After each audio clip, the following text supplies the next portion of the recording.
திருவாரூர் அருகே உள்ள இளவங்கார்குடி ராஜகுரு நகர் பகுதியைச் சேர்ந்தவர்கள் நாகநாதன் பிரபாவதி தம்பதியினர். நாகநாதன் வெளிநாட்டில் வேலை பார்த்து வருகிறார். இதனால் பிரபாவதி மட்டும் தனிமையில் வசித்து வந்துள்ளார். இந்நிலையில் பிரபாவதி அவரது வீட்டில் கழுத்து அருந்த நிலையில் சடலமாக கிடந்துள்ளார்.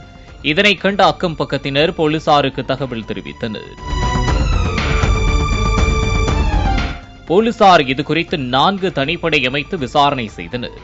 அப்போது கொலை செய்தவர் இளவங்கார்குடி கீழத்தெரு பகுதியைச் சேர்ந்த கேபிள் வேலை செய்து வரும் 20 வயது இளைஞன் சந்தோஷ் என்பது தெரியவந்துள்ளது. சம்பவத்தன்று காலையில் பிரபாவதி வீட்டிற்கு கேபிள் வேலை செய்வதற்காக சந்தோஷ் சென்றுள்ளார். அப்போது சந்தோஷ் திருட திட்டமிட்டுள்ளார். பின்னர் இரவு 9 மணி அளவில் சந்தோஷ் பிரபாவதியின் வீட்டிற்கு சென்றுள்ளார். சமையல் அறையில் இருந்த பிரபாவதி சந்தோஷை கண்டதும் வெளியே போகுமாறு கூறியுள்ளார்.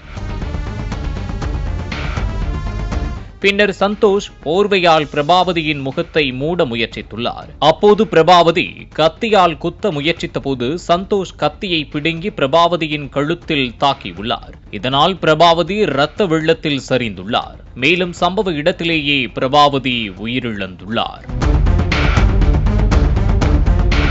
இதனைத் தொடர்ந்து பிரபாவதி அணிந்திருந்த நகைகள், கொலுசு மற்றும் அவரது செல்போன் ஆகியவற்றை சந்தோஷ் திருடிச் சென்றுள்ளார். திருடிய செல்போனில் தனது சிம் கார்டை மாற்றிய போது IMEI எண்ணை வைத்து போலீசார் சந்தோஷை மடக்கி பிடித்துள்ளனர். கொலை நடந்த 12 மணி நேரத்திலேயே குற்றவாளியை DSP மணிகண்டன் தலைமையிலான தனிப்படை கைது செய்ததை மாவட்ட காவல் கண்காணிப்பாளர் ஜெயக்குமார் பாராட்டியுள்ளார்.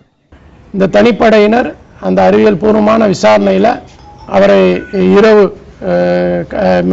பிடித்து விசாரணை செய்து அவரிடம் இருந்து இந்த செல்போன், அந்த தாலி மற்றும் அந்த கொலுசெல்லாம் கண்டுபிடித்திருக்கிறார்கள். அதெல்லாம் கைப்பற்றி இருக்கிறோம்.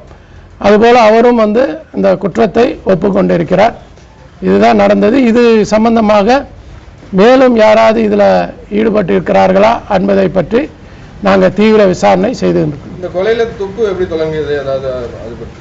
இல்லை, அது நாங்கள் வெளிப்படையாக சொல்ல முடியாது. அது சிலது விசாரணையை பாதிக்கும். இது அதான் நான் சொல்கிறேன், அறிவியபூர்வமான ஒரு விசாரணை. அந்த விசாரணையில் தான், ஏன்னா உங்களுக்கு நான் சொல்லியிருக்கேன், செல்ஃபோன்லாம் அதே அந்த அம்மாவோட செல்ஃபோன் குற்றவாளியிடமிருந்து மீட்கப்பட்டுள்ளது. ஸோ இந்த மாதிரி விசாரணையில் தான் நம்ம பலதரப்பட்ட வேறுகளை விசாரித்து தான் இந்த குற்றவாளியை கைது செய்திருக்கிறோம். சிலதை நம்ம வெளிப்படைத்தன்மையாக சொல்ல முடியாது.